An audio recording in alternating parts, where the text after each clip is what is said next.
Cette semaine, dans les actualités du monde chrétien, les scientifiques sont sous le choc. Une IA a créé 2 antibiotiques de A à Z. L'intelligence artificielle trouve enfin un remède à des infections mortelles. Des chercheurs ont mis au jour en Éthiopie des dents fossilisées datant de 2,65 millions d'années, appartenant à une nouvelle espèce d'Australopithèque qui aurait coexisté avec les premiers Homo, éclairant la complexité de nos origines. Bonjour à tous. Bienvenue à l'édition de cette semaine des actualités du monde chrétien. Je suis Laurent Kinsilla. Comme je vous l'ai dit en titre, des chercheurs ont annoncé que l'intelligence artificielle avait conçu 2 nouveaux antibiotiques potentiels capables d'éliminer des infections mortelles comme la gonorrhée et le SARM, 2 superbactéries résistantes au traitement. Le reportage de notre correspondant Jackie Dominique. Ces médicaments, conçus atome par l'IA, ont éliminé les superbactéries lors de tests en laboratoire et sur des animaux. Ces 2 composés nécessiteront encore des années de mise au point et d'essais cliniques avant de pouvoir être prescrits.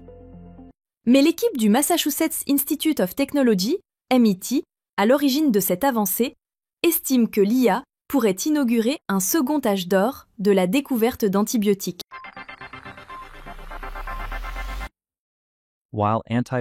Les antibiotiques tuent les bactéries, mais des affections résistantes au traitement sont aujourd'hui responsables de plus d'1 million de décès par an.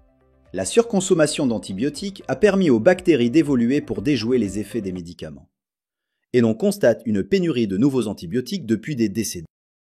Des chercheurs avaient déjà utilisé l'IA pour passer au crible des milliers de produits chimiques connus afin d'identifier ceux qui pourraient devenir de nouveaux antibiotiques. Aujourd'hui, l'équipe du MIT est allée encore plus loin en utilisant l'IA générative pour concevoir d'emblée des antibiotiques ciblant l'infection sexuellement transmissible qu'est la gonorrhée et le SARM. Staphylococcus aureus résistant à la méticilline, potentiellement mortel. Leur étude publiée dans la revue Cell a analysé 36 millions de composés, y compris ceux qui sont encore inexistants ou qui n'ont pas encore été découverts. Nous avons entraîné l'IA en lui fournissant la structure chimique de composés connus, ainsi que des données sur leur capacité à ralentir la croissance de différentes espèces de bactéries. L'IA apprend ainsi comment les bactéries sont affectées par différentes structures moléculaires, constituées d'atomes tels que le carbone, l'oxygène, l'hydrogène et l'azote. 2 approches ont ensuite été testées pour concevoir de nouveaux antibiotiques avec l'IA. La première a identifié un point de départ prometteur en recherchant dans une bibliothèque de millions de fragments chimiques de 8 à 19 atomes et a construit à partir de là. La seconde a donné carte blanche à l'IA dès le début. Nous sommes enthousiastes, car nous montrons que l'IA générative peut être utilisée pour concevoir des antibiotiques entièrement nouveaux. L'IA peut nous permettre de créer des molécules à moindre coût et rapidement, et ainsi d'élargir notre arsenal, nous donnant une véritable longueur d'avance dans la course contre la montre face aux gènes des superbactéries. Cependant, ils ne sont pas encore prêts pour les essais cliniques, et les médicaments nécessiteront une mise au point supplémentaire, estimée à 1 ou 2 ans de travail, avant que le long processus de test sur l'homme puisse commencer.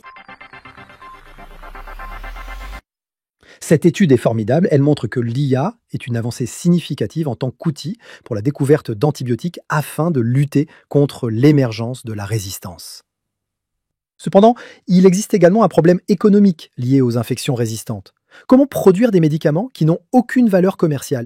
Si un nouvel antibiotique était inventé, l'idéal serait de l'utiliser le moins possible pour préserver son efficacité, ce qui rend difficile toute rentabilité.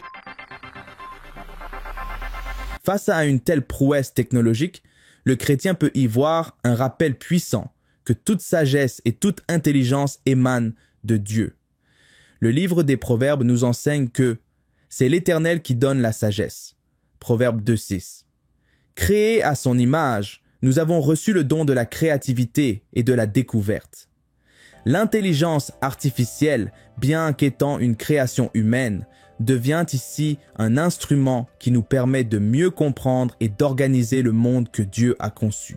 Cette avancée n'est donc pas seulement un triomphe de la science, mais une manifestation de la grâce divine, nous appelant à utiliser ces dons avec responsabilité pour soulager la souffrance et glorifier le Créateur de toute connaissance.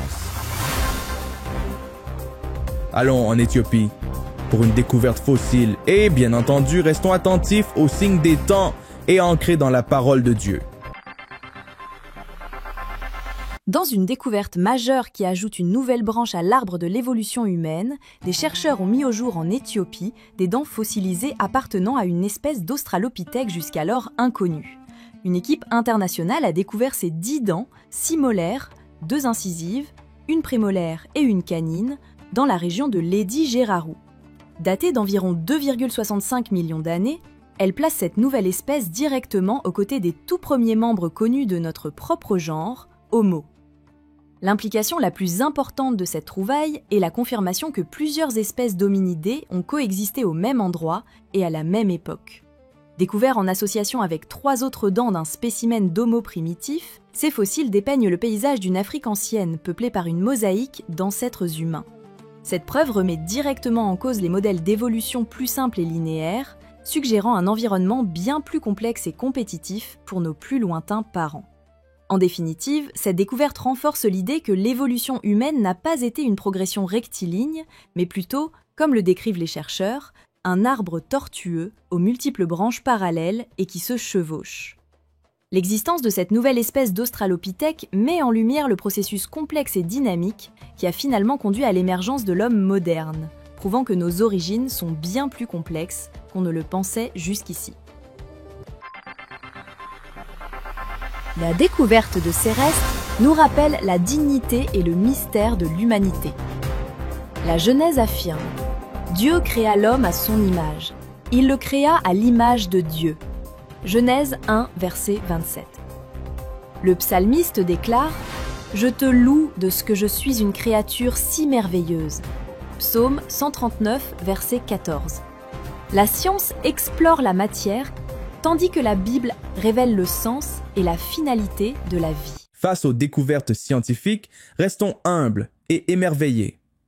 Au lieu d'opposer foi et science, reconnaissons que la création témoigne de la grandeur de Dieu. Ces fossiles peuvent renforcer notre foi en un Créateur qui nous a formés avec soin et qui nous invite à vivre en relation avec lui. Merci de nous avoir suivis.